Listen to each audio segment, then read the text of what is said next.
this week's chess puzzle, we're going to look at a position that Bobby Fischer played in 1957 in San Francisco against Jay Bennett. Fischer played white and won, so your task is therefore to find white's best move. You have 1 minute to solve this challenge. Good luck!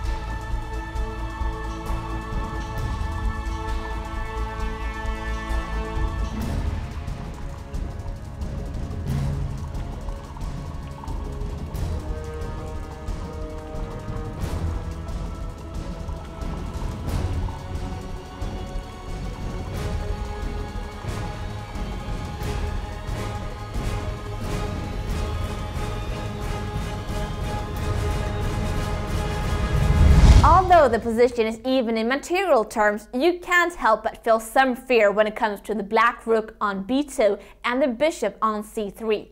To have a rook on the second rank so close to the king is always uncomfortable, and the risk of being checkmated increases dramatically.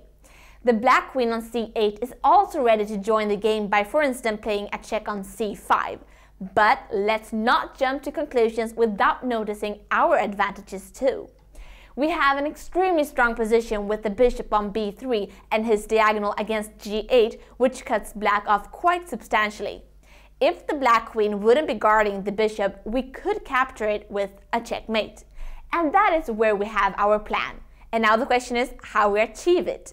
We must get rid of the black queen so that she doesn't guard the bishop anymore, and there is only one way to do so, and that is to play rook to d8 check.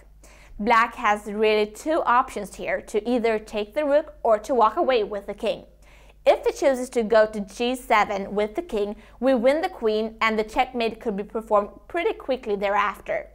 But if the queen now takes the checking rook, we play queen captures the bishop with a check. It is not yet checkmate due to the black's move queen to f6, but on that we capture the queen with a final checkmate. So remember that this game was played 54 years ago and is still just as up to date as it was back in the years.